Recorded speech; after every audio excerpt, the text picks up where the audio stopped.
And as y'all all see on the title and the thumbnail, we got our new safety in the building.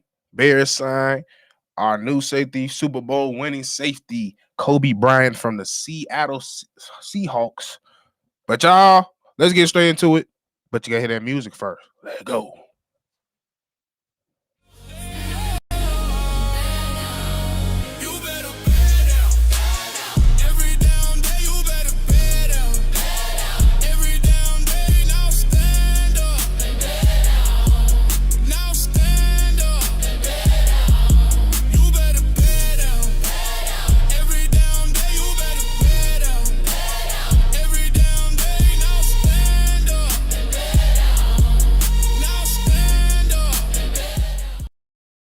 Tune in another episode of Chicago Bears Central. It's one of your hosts here, Steve-O Speaks, for some more breaking news for y'all. As y'all know, it's been crazy. It's been going.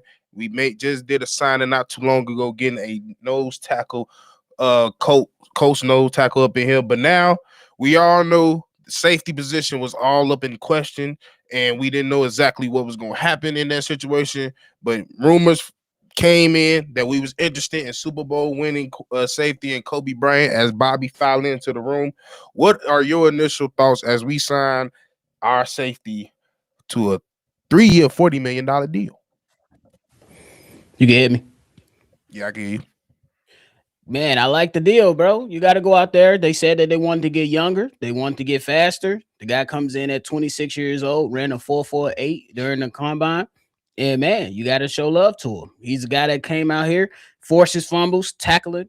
He ain't afraid to get his nose up in somebody else's business, at least as a defensive back player. As a safety, comes in. He gonna give the Chicago Bears something a little bit more different. And he comes in with that Super Bowl experience, understanding what it takes to win, what it takes, the day in and day out stuff, how to game plan. And this allows Dennis Allen to utilize him as a blitzer, as a guy that's gonna be aggressive in the backfield. And that's something that we needed, man. Like I love Jaquan Brisker. Damn. I love Jaquan Brisker. But hey, I ain't throwing no shade at him, but this is a production-based league, man, and this guy's a Super Bowl winning champion. They said they wanted to upgrade the stuff. So yeah. Steve-O, we 6 for 6, bro. We are 6 for 6. As we just got news breaking in that Tyler Linderbaum has signed with the Las Vegas Raiders, 3-year, $81 million. He getting paid. We ain't had it. I'm just tell you that right now. We ain't had none of that. We ain't had none of That's that. what annually what? A little over what 27 million? Yeah, bro. Crazy. But back to what we here for, Coby Bryant. To me, as it stands, to me, as you look on the whole market, it wasn't a deep market on the draft or in the free agents. And quite frankly, if you look at the free agent move, he was the best safety on the market, in my opinion, with the production and the age. If you like you said, you mentioned some of his stats that he got 48 solo tackles, 4 interceptions. He's had 7 interceptions over the past 2 years, so he can't turn that ball over. He was 4th in interceptions at his position, so I think that was probably the main thing that got what they said, and he not afraid to tackle in the end of the day. So now this the question, as y'all seen in the description, I think everybody else, what did this mean for not only for Jaquan Brisker, but honestly, was this also possibly a Kevin Byard replacement? What was your thoughts on that, Bobby? I still think that you could probably still consider Kevin Byard, but I think that they might go out there and let him test the market first. Or they might have their eyes on a young safety that's in this draft. One guy that I like out of LSU is AJ Housey. Yep. I think he's a really good defensive back and a really good player. And who knows, man? This is just the first day. They can wait until guys go out there and see what the market is telling them, have conversation with agents, and still bring in more people. So it's just the beginning. But this is a good start for the Chicago Bears. You go out there, you get yourself a nose tackle who's going to be a rotational piece. There are some people that's already panicking and saying, good job, Ryan Poles, as a sense of sarcasm. But at the end of the day, you needed to go out there and add on to your pass rush. And that's what you're going to do at a good value, not to necessarily overpay. There was already video that me and C Dub did yesterday to where, yeah, we talked about Trey Hendrickson, but there was also saying that it might not be a lot of splashy moves because with Jalen Phillips getting paid $30 million per year, I would imagine that Trey Hendrickson might not be off the table for the Bears, but it makes it a lot more difficult, especially considering the holes that you have to fill on this team. So I'm happy for the signing of Coby Bryant. He brings in some youth, he brings in experience. And hey, let's continue to just get better. Let's just stay the course. Let's not shoot ourselves in the foot by giving out bad contracts like we've done in the past, i.e. Dayo and Dingbo. So let's move diligently. Let's do our thing the right way. And let's make sure we keep this draft flexibility that we have. And let's still take care of what we got to take care of as much as you can while free agency is open. Yeah, you definitely. I think that was the main. I think that was a main point that you had to have. Honestly, had to have that serious conversation with, and we're seeing as much as the defense did for us over the past 3 years, it just got too old. It got too old, and we had to get it younger. And this was the start. Getting Tremaine up out of here. Possibly moving on from a TJ even is also in the realm. But yeah, we didn't know what we was gonna do with these safeties, and that was the next part. We got to get somebody that's not only young, but we got to get somebody that's healthy as well. And they got to fit the type of team that we trying to build around either. And I can only imagine the turnover motion he's gonna have with Al Harris and D Allen as his defensive counterpart. So yeah, like to me, it's a I'm not used to the Bears making moves that just make sense. Like yeah, it's a much needed move that need to be happening. Yeah, you don't necessarily see some of our favorite Bears go, but in order to become the team that we all know this team can turn into, you got to make them sacrifices and you got to make those hard decisions. And this was one of them. for sure. Now I do have a question about Jaquan Brisker. What we just talked about, I kind of alluded to it a little bit. So they had him in 2024, at least the Seattle Seahawks playing a strong side, but last year they had him qualified as a free safety. Brisker is more like a strong side guy. But now if he goes out there and test the market, do you think that'll be willing to bring him back? Honestly, I don't know because what this signing is based on what I'm looking at now, and now that I'm thinking about it, Coby was a guy that played free safety for the most part, but I think last year he spent a lot of time playing strong safety. Agreed. So possibly this could be a situation where this is possibly moving on to over from a Kevin Byard, and then possibly still, going out there and letting Jaquan see what he could get on the market, but then returning because to be quite honest with you, I would love to see them play next to each other. That'd be crazy because both guys are not afraid. That's why when we talked about the Seattle Seahawks, on NFL Central, we agreed that like defensive backs that's not afraid to tackle are some of the best guys to have on the back end of your defense, because when guys can't get to the quarterback or your linebacker miss a tackle, instead of seeing a damn safety throw their shoulder out and having to run a jump over them, you love the guys that's not afraid to wrap up and put a guy on their back. So hey, I'm with it. We're gonna see how they continue to reshape this. Obviously, it's gonna be a collaborative effort from Ryan Post and Dennis Allen. We just gotta wait to see, man. It's just the beginning. Who knows? More stuff could be on the way. There's still a number of rushers on the that's still out there. Still a number of people that's still out there. We'll see what happens, what transpires, bro. But I would imagine that when you seeing guys like Linderbaum getting paydays, Jalen Phillips getting paydays, the Bears are going to be looking for some deals that make sense, not necessarily trying to overpay guys. Dead ass, because we not finna sit here overpay like some. And don't get me wrong, some out here was some overpays in my opinion, but I don't think we need to be one of them. I agree. I think we got Drip in the building, and he says, man, we able to bring back Brisker. That would be a nice safety. I think honestly, I think that's what they thinking because, quite frankly, I think they think for the most part what Brisker is probably gonna go out there and look for, he's not necessarily gonna get. So he gonna come back and take a more team friendly deal, and then put him next to somebody like that on top of the incentive of what we already building. He's fell in love with the city. He's fell in love with the coaching staff. It just makes it's more sensitive. We got more leverage to keep him, in my opinion. I agree with that because he might think that he can go out there and get 15 million, and I don't think that's Ain't nobody getting happening your right ass. now, Yeah, especially consider his injury history.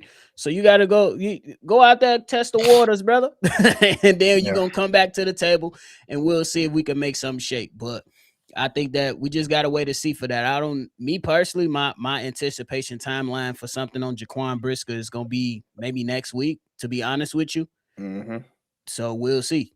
I think we'll see what Now, happens. so now, yeah, for sure. Now, Drip was the one that dropped the news most on the Neville Gilmore news. They didn't really necessarily feel our thoughts. So, what was your thoughts when you first heard this news when we got him? That piece. Like you know what I'm saying? There's some, some reporters coming out and saying that he's a disruptive guy and stuff like that. But at this particular moment in time, I gotta see it, especially to my man's book point. Why we keep getting players from Colts? Yeah, It's not necessarily saying bro can't come in and ball, but it's one of those things like, damn, we dealing with Indianapolis Colts players again. But again, I'm gonna trust the coaching staff. I think Yeah, it's I not think all it the way there, but it ain't. we gonna see. I ain't gonna sit here and act like it Yeah, is. exactly. But to give a positive perspective, what I known for watching him a little bit and looking at some of his stats and PFL grades, I think he's more of a different type of look in terms of a D tackle because most of those tackles we expect to be somebody that can just stop the run, fill in gaps for the most part. He's more of a dynamic pass rusher at his position, and he can get after the quarterback. So I could see a rotation between him, Dio, and even Grady Jerry, and with Gervon Dexter because it's a different thing you got to think about because if you're getting let's say 2 to 3 real guys that's known to stop the run, then you get somebody that could get pressure that could fuck the whole lineman up, Mhm, especially a mhm. center that's not used to that. Yeah, and I also believe that you got to have as many pass rushes as possible. That's what keep teams fresh. That's what keep defensive linemen healthy throughout the entire season. And the way that the Chicago Bears have positioned themselves right now, you're positioning yourself to where you can enter this draft and take the best player available. And Which I they think that's the already kind best of way that said. you should be trying to do anyway. You Yeah, get to your number 25th pick and you say, okay, we shored up this, and that over the free agency. Who's the best player available? If that's a defensive guy, you take the mhm. defensive guy. If that's the offensive guy, you take the offensive guy that can help your team. Me personally, I don't believe sometimes having too much talent and try to figure everything out, sometimes it's a good It's a problem good to have problem to have. Yeah. for real. So I'm not mad at that. BAJ said, "Can we drop Dale off at Walmart? His contract is trash." Hey, nope. Agreed, man. He injured, and ain't nobody gonna take him. He So at it least is hit what. one for one more year, man. Yeah. Hopefully, like I said, I think we utilized him at his best when he was an interior lineman instead of I an agree edge with that. rusher. So maybe we could get more out of that.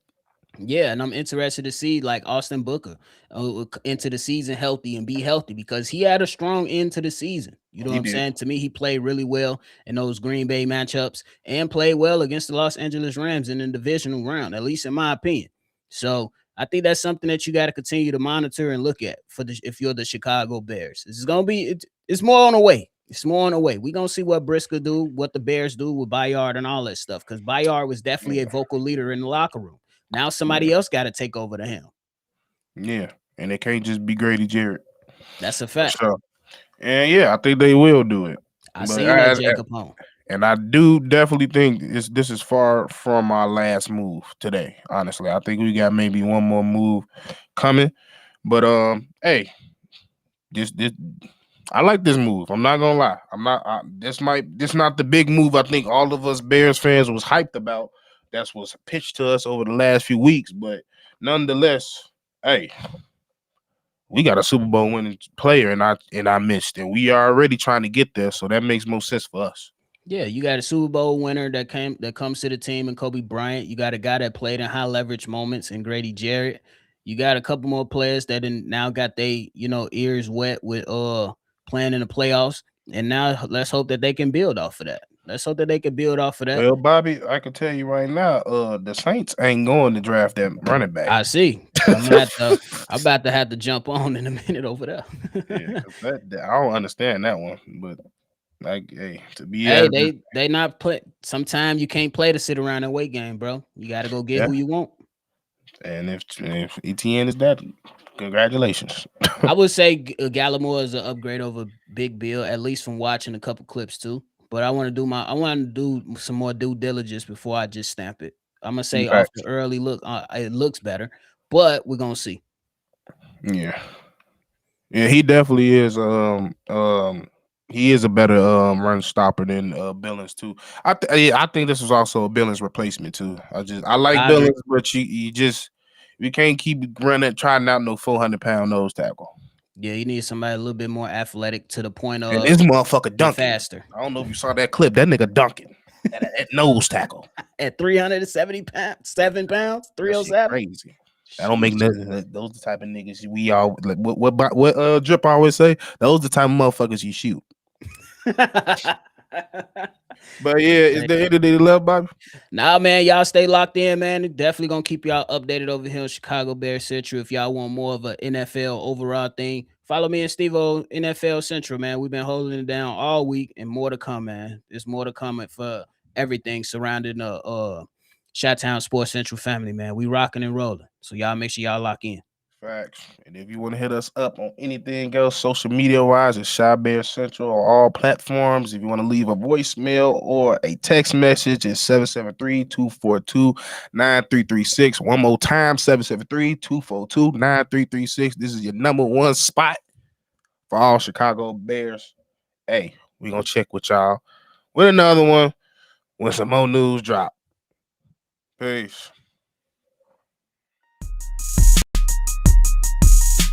This has been a presentation of the Break Media.